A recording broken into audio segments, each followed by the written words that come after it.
Good morning, everyone. It's Dr. Manjari Nadkarni. I'm live today from beautiful San Diego. So I'm here visiting a friend. So this one is going to be interesting. Like I'm super relaxed. My gut is healthy. I'm feeding myself good food. And today we are going to talk about the 10 foods that destroy your gut health, right? So when we talk about helping our digestive systems, healing our digestive systems, it's not always just one faceted where you have to focus on, adding the foods that you should be eating. Bone broths or probiotics, but it's also important to be able to take out the foods that are creating issues for your gut, right? So, Nidan Parivarjan is one of the first principles of Ayurveda that whatever is the causative factor, whatever is not good for you, whatever is contributing to the impairment of your gut health, that has to be taken out first, right?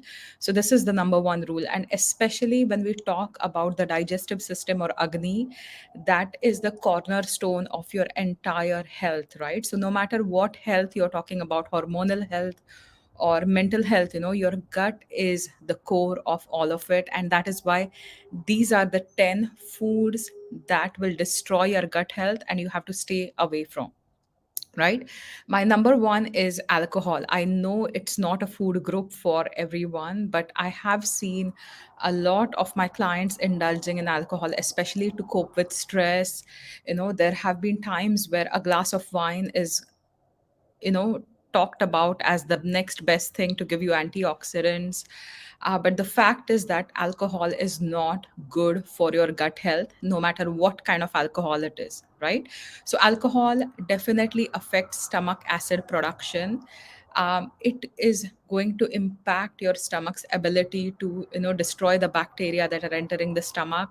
It can eventually lead to a lot of dysbiosis in the gut as well as small intestines. The alcohol by nature is corrosive. So when you look at the gentle digestive tract, right, the mucosal lining, it can get destroyed because of alcohol, right? So acid reflux or any gastric irritation, inflammation in the gut, they are all a result of alcohol. So not just about drinking wines, but I know wines and certain alcoholic beverages are also used in cooking, right? I'm also talking about different fermented foods. Anything that has um, fermentation, will have a little bit of acid as well. So making sure, avoiding anything that is fermented, it will have some amounts of self-generated alcohol, whether we're talking about kombucha, whether we talk about, um, alcohol by itself. So make sure you're avoiding this, right? So number one is anything that contains alcohol, even vinegars, for that matter, alcohol vinegars, I'm trying to group them together. See, apple cider vinegar, I'm just made a post about why you should not be drinking it every single day. If you use it occasionally, 100%, that's fine. But till the time you build up your stomach's acid or you straighten your digestion, and then you want to make sure you're not having it on a daily basis. One of the things that my clients talk about, they're like, oh, I've been drinking apple cider vinegar and it really burns, and I still suck it up and drink it. It's not good for you. If it's burning, it is not good for you, right? So making sure you avoid anything that causes irritation in the gut, especially alcohol in different forms. um, Again, when I talk about alcohol, sugar alcohols like xylitol, maltitol, again, can affect certain people. I won't say each and every one, but if you have existing inflammation in the gut, even using a sugar alcohol like xylitol is not the best for you. So number one is alcohol and other substances which are similar to it, a lot of acids. Stay away from it if you really want to enhance your gut health, right? Now, my second one is refined sugar. So I know we have talked about why sugar is bad for you, how sugar can impact you by creating imbalances in your blood sugar. Definitely that's the one thing.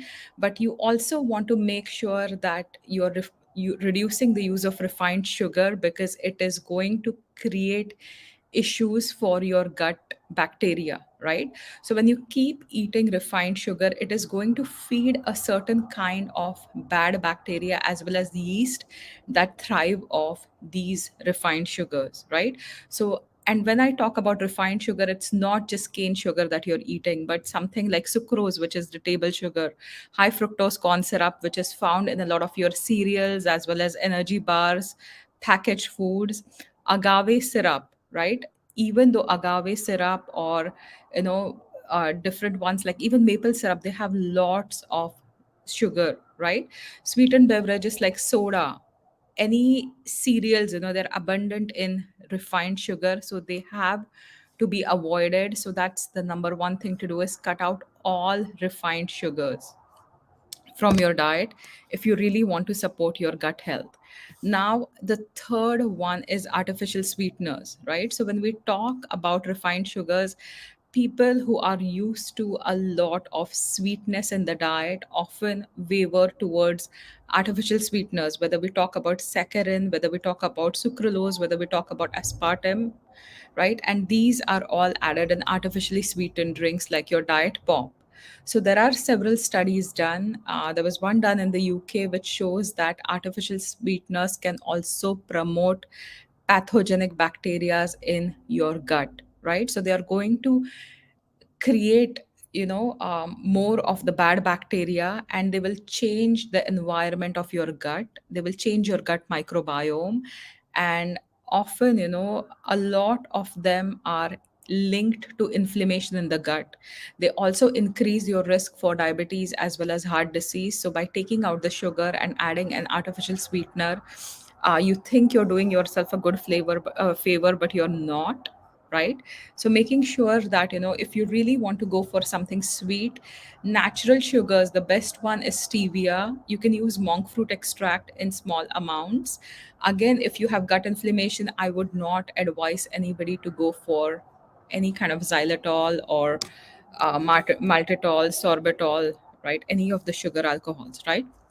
So I know a few of you are watching this live. If you have any questions, let me know. We are talking about the 10 foods that are destroying your gut health. So make sure, um, uh, you stay tuned. So we have covered three so far: alcohol, sugar, as well as artificial sweeteners. The fourth one is factory farmed meat, right? So with the advent of paleo diets or keto diets or the low carb diets, right, meat production has taken a significant increase. Already we see that in countries like United States, Canada, UK, where the diet is meat forms a staple of the diet, to catch up with the demand, right? The supply chain has changed, and now industrial meat producers are routinely administering antibiotics to the livestock to be able to treat the disease. Animals are raised in crowded places, so when you have a practice where you are giving antibiotics to the animal, and the animal's gut microbiomes are also changing, and eventually you are ingesting those antibiotics, that are going to change your gut microbiome as well. So it's like having smaller doses of antibiotics in your diet without taking the antibiotic, right? So antibiotics are necessary when you are having a significant infection or like a life threatening issue where you need to control those bacteria or viruses, right? But at the same time, medicating yourself with antibiotics on a daily basis is going to do nothing but wipe out your gut microbiome. They are like those blind shooters that are going to kill everybody in sight.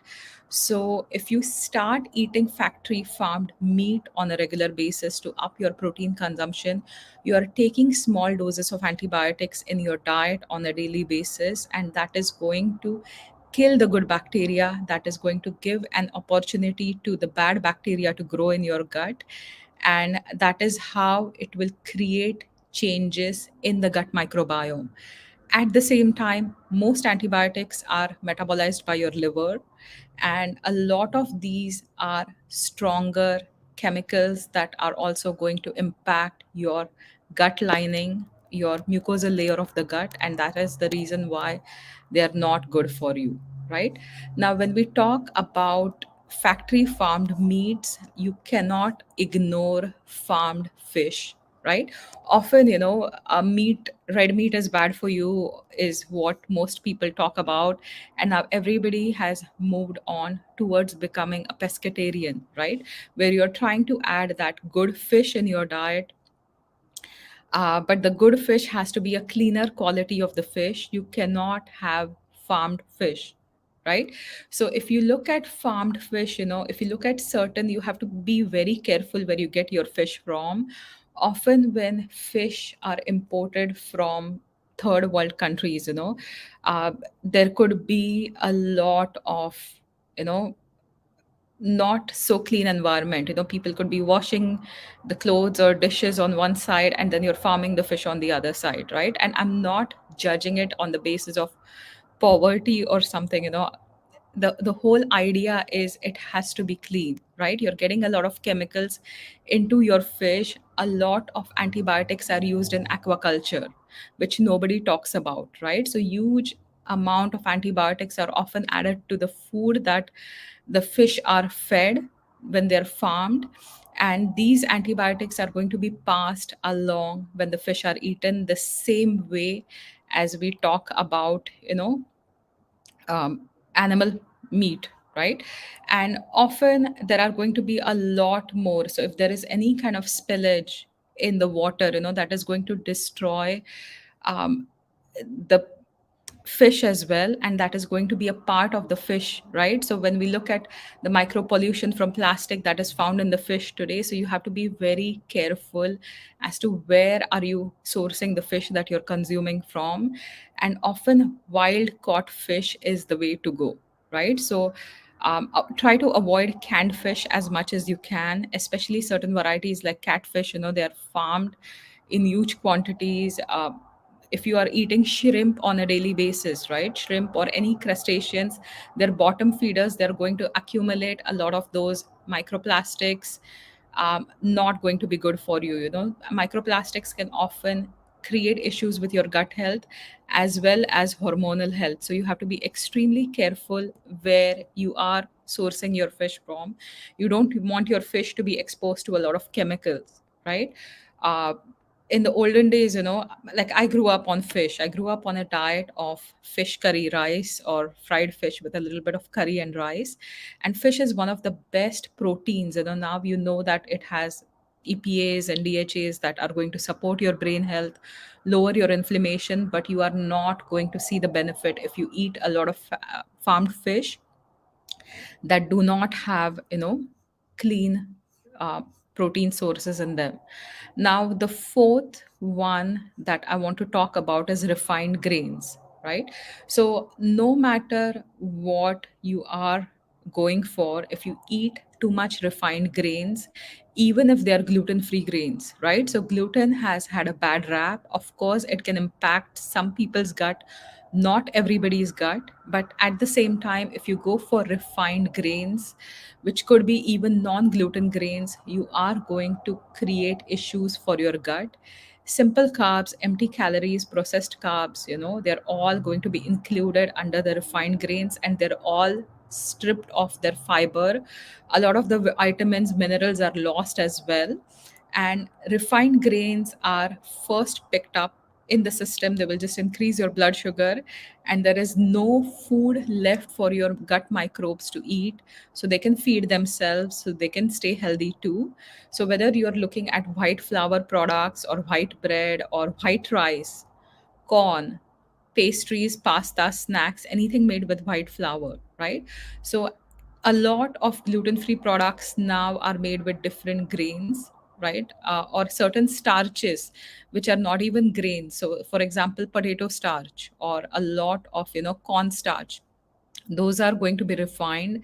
They are not going to feed your gut bacteria. They are going to leave the gut bacteria deprived, and you are not going to have a healthy gut microbiome, right? So we go on to this was number 6. Number 7 is fried foods, right? So when you are frying certain foods at higher temperatures, right? Whether you talk about potato chips, whether you talk about French fries, whether you talk about um, any, tostitos, or I shouldn't be talking about, but anything that you're frying, right? Anything that you're frying at higher temperature, even certain amount of air frying will contribute to it as well. Certain things called acrylamide, right? So acrylamide is something that can be produced from potatoes. Asparagine is an amino acid that will get converted into acrylamide when you cook it or fry it at higher temperatures. So you have to be careful and avoid this because it is going to destroy your gut health, right? So major food sources of acrylamide are not just French fries and potato chips, but also crackers, breads, cookies, breakfast cereals, sometimes even canned black olives or prune juice or coffee will have it too. And it is also added as a preservative in certain foods, right? So making sure you're avoiding any packaged foods that contain acrylamide is going to be extremely important. Long term effects of this are going to be, a lot of liver damage, kidney damage, changes in the gut microbiome. So making sure you're absolutely avoiding this. And second one is similar to acrylamide. So any kind of, they're called PAH, polycyclic aromatic hydrocarbons, when you are cooking meats at a higher temperature. So an example would be barbecuing the meats or air frying the meats. Anything that's fatty, when you're cooking it at higher temperatures, it is going to form certain components like acrylamide as well as PAH, and that is going to destroy your gut health, right? So making sure that you don't char the meats, right? Making sure that you don't barbecue on a daily basis. Occasional, definitely, but not on a daily basis, right? Because these are going to destroy your gut health, right? uh, so Jeff, I did say that maple syrup is good if you have it in smaller amounts moderately, right? But it still has a lot of sugar. So whenever you're looking at your blood sugar balancing, whenever you're looking at the good bacteria in the gut, if you give something, if you eat maple syrup 24/7, if you use it a lot in cooking, whether it's honey, whether it's maple syrup, anything that will have you know fruit sugars is not going to be the best option on a regular basis. Small amounts, 100% you can go for it. So maple syrup is not the evil, but eating sugary foods 24/7, that can be a problem, right?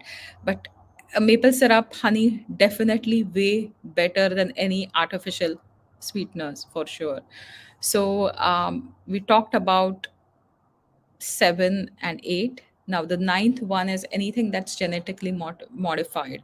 Whether we talk about corn, whether we talk about soy, whether we talk about wheat, anything that is genetically modified will is genetically modified to resist the disease, right? But that can have terrible effects on your gut health as well. So GMO foods usually reduce the beneficial bacteria populations in your gut, and when your good bacteria reduce, opportunistic bacteria, the bad bacteria, can increase in the gut. So will any of the yeasts, right? So you want to make sure you're avoiding all of these GMO foods. And the 10th one is drinking water, right? So often, the 10 foods that destroy the gut health, again, you have to look very closely at the water you're drinking. If the water has been treated with chlorine, right? Chlorinated water can alter the gut microbiome. Now, if you are drinking water that has reverse osmosis, all the minerals are taken out, that is going to create your system more, make your system more acidic and create further challenges, right? So filtered water is a good way. Taking the chlorine and the fluorine out of the water is also a good way. There are different filters that can do that, but make sure you are looking at the drinking water as well, and that the water that you drink is clean to be able to help your gut health, right? So this is a short wellness Wednesday. For today, for next week, we this entire month we are going to talk about different topics related to your gut health, right? Because it is the IBS awareness month. So this was a short talk on 10 foods that destroy your gut health. Make sure you're staying away from these foods. Next week, I will be back. The topic for next week is the gut skin axis, how to get a clear, glowing skin from inside out. So that's the topic for next week. Thank you once again for watching. Have a fantastic day, everyone. Bye for now.